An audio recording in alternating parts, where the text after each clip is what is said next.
Hello everybody, it's your boy Monster. I'm having a good day. Happy day has been so far. Today I'm bringing you guys my first ever commentary. This is my first commentary and my first tutorial. So yeah, let's go ahead and get into this. Do a Photoshop tutorial, kind of like an advertisement tutorial. I mean, you can switch this up however you want, however it fits you, however it looks to you.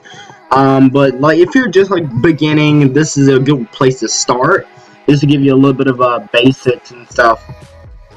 So yeah, let's go ahead and get into it. So first thing, when you're doing anything in Photoshop, is a file. You're gonna have to open something. So if you're doing an advertisement, most times you want to name it. So let's name this Advertisement 2, I guess. And usually what I do with my advertisements, and this doesn't have to be exactly what you use, is I use 1920 width by 1800 height. I mean 1000. Alright, so I use 1920 pixels width by 1080 pixels height. So 1920 by 1080 pixels. Make sure you're on pixels, not inches, not centimeters, none of that. Pixels. And you can kind of copy this down however you want, doesn't matter. Yeah, I'd prefer about 16-bit. I wouldn't prefer 32-bit because you can't save it as a JPEG or something. So, yeah. But you can kind of copy this down. You don't have to, but you can if you want. Now, I have mine set as a preset, so I could just save mine. I have mine saved. So, yeah.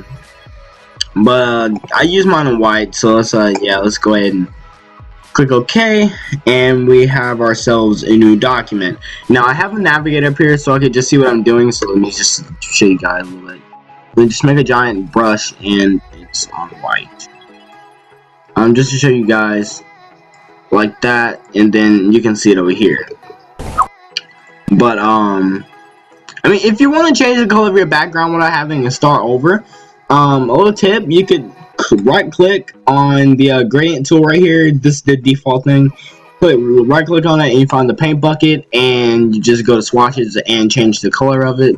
So I'll change the color over to that if I wanted to, but I'm not going to do that. And what I just redid that was Control Z, so it's basically a little bit of basics for you guys. So the next thing you want to do is, it depends on what you're making. So for this tutorial, I'm just going to use something simple. And by the way, I'm not going to make this the best looking thing you've ever seen. Obviously, it's not my, I don't know, goal. So I guess I'll just use the, I'll use these. I'll just use the, Apple Watches, I guess.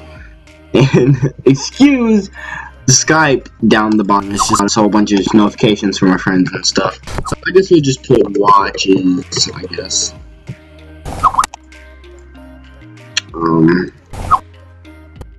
How do I write this? You know, whatever. Honestly, I really want that's like really annoying. Should put it real quick because that's really annoying. So all you do is right click, duplicate, and yeah, you just get that. So sorry this is a little laggy. I'm not actually using my Elgato to record. I'm using a recording program. So yeah. But anyways, if one thing is that if you have CC, Photoshop CC, and not Photoshop CS6, then that might be why you don't have the snapping thing, because I don't know if this is only on CC, but maybe it might be on CS6. I don't know. I haven't used it in so long I can't remember if it is. But if it is, then yeah.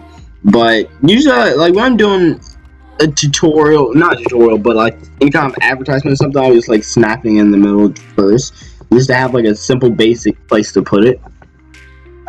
But yeah, so we can go ahead and just turn that off. If you don't know how to turn it off, you just press this little I right beside it, and it'll just turn it off. So we'll turn that off for a second, and we'll just move this down, because this is going to be our thing that gives it depth, so it makes it look like the watches are actually sitting on something and not just floating in the air. And this can vary. I mean, it doesn't exactly have to be what I'm doing. So yeah, you could use the pen tool for this. now what we're doing is we're just filling in a box. You can use a pen tool, but for the sake of the tutorial, I'm just gonna use a marquee tool, which is a lot easier to use than the pen tool if you're just making like a box or something. So let's say I make a box. It's a lot easier to make than using the pen tool because then you have to like level it out and stuff. And it's a lot easier to use and it just saves you a lot of time in the long run. So what you want to do, you can go ahead and just turn on your layer again, your advertisement thing or whatever, and like it can go many ways. It's like your eye. You have to see it with your eye. Like, it's a designer's eye, I guess you could say. Like, it's perspective. It's what you see. So, basically, when you see something sitting on something, you don't see it floating on top of it. You see it on it. Like, so you see stuff, like you see the rest of it in the back. So, I'll show you guys what I mean in a second. So, you just want to right click on the selected area and click fill, and you can, there's many different options, but for this we're going to use color. You can use color and it'll just bring this up, and you can change the color of it, do whatever you want, but I'm going to use about a grayish, right about there is good. So we're going to use that, and just gonna, there we go. So already it looks like it's actually sitting on something. You go ahead and deselect it. It already has that sense of depth. But we're gonna make it actually look like it's sitting on something. So yeah, you can turn down the opacity a little bit if you want. Usually I don't turn down that much, about 50%. That's good, I guess. So I think that's about good. Now, the way that I like to do things, and this is not something you have to do. By the way, none of this stuff in the tutorial you have to copy. You can if you want, but this is like personally my like tutorial perspective of this. So yeah, but basically what I'm doing, like depth or something like that, I like to click on the stroke and give it a little bit of a stroke in the background. You know, when you're looking at something, it always has like a little bit of a line at the top of it instead of just being like, I don't know, just there. I like to give my backgrounds a little bit of a line, so it gives it that little sense of realism. To actually look now a little bit better. And what I like to do is just take a little bitty brush and just go across the top. I'm gonna turn down the hardness on it. Make the little brush a little bigger, I guess. There we go. And basically what I'm doing is just making it kind of, I don't know, down. I honestly don't know. But yeah, that looks pretty good. Now next, I like to do this, but you can do it a different way.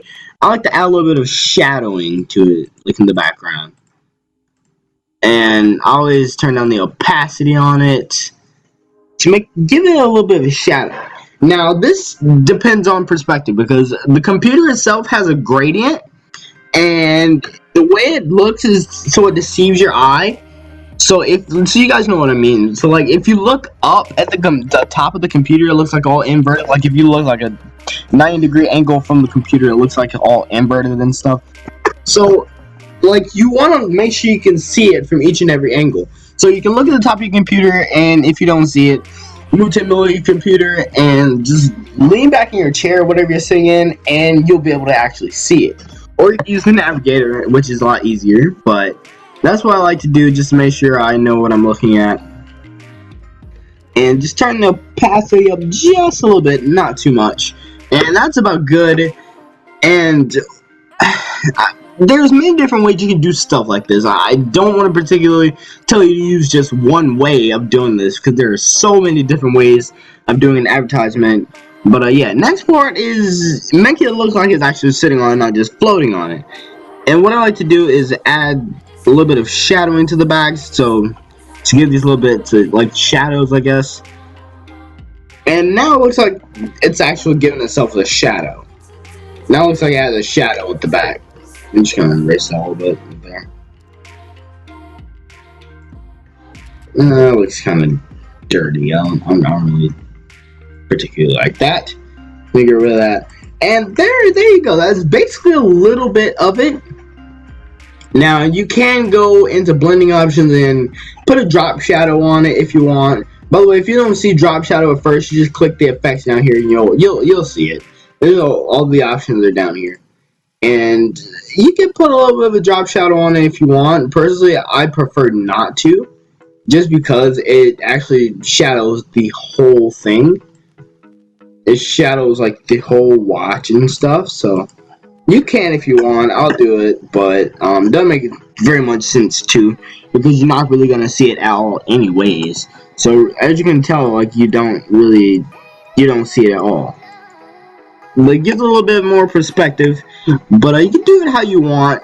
Now, if you're doing a professional style advertisement, I can understand if you're doing like a gaming advertisement, like a phase ad or something like that. I can understand putting a whole bunch of explosions and stuff all over the place. But for a professional, I'll tell you guys one thing, is that companies do not like too much, you know? There are some companies that do like a lot of stuff on some of their ads, but a lot of them like it looking professional, like something you see on TV. So you never want to put like some weird looking text on it. Usually they use a simple text like Arial, which is probably the most simple text, or the most simple font that you could find on Photoshop. Like, it honestly is.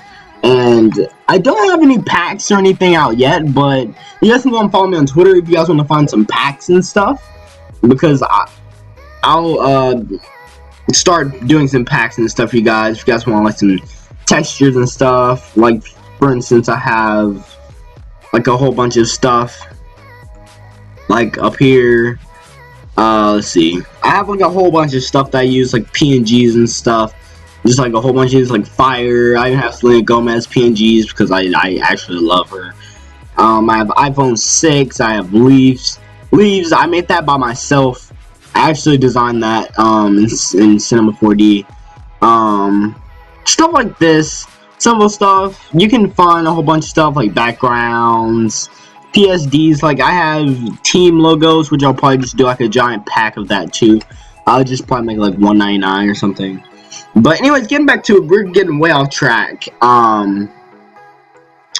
Is one more thing is, like I said, you never want to give it like too much, you know, like this, like intro. I'm on the wrong font. No, I'm not. Yeah. Okay. Let's see. Well, basically, okay. So, here we go. Something like this. Introducing the whole new Apple Watch. Yeah, something like that to make it look like really professional and something that people want to see on TV, you know, something that stands out, but it's not too much, you know. I'm sorry I'm sniffling a lot. I'm kind of sick. I don't know where it came from, because I was not sick earlier. Literally like an hour ago, the sniffling just started, which really sucks. And by the way, this is not the real time right now, so yeah. But there you go. That's just a little bit of a simple tutorial. If you guys want me to go more in depth with stuff, and if you guys want me to do more tutorials in general, I am down for it. Might have another one out tomorrow, something like that, because I really love doing these. Or I might have a speed art or something out. But yeah, I'd like to thank you guys for watching this tutorial. Leave a like, comment, share, subscribe, all that good stuff. Follow me on Twitter, and my Sellfy and all that stuff will be in the description. And I might have a pack out really soon, so you guys stay tuned for that. But anyways, I thank you guys for watching, and I'll see you guys later. Peace out.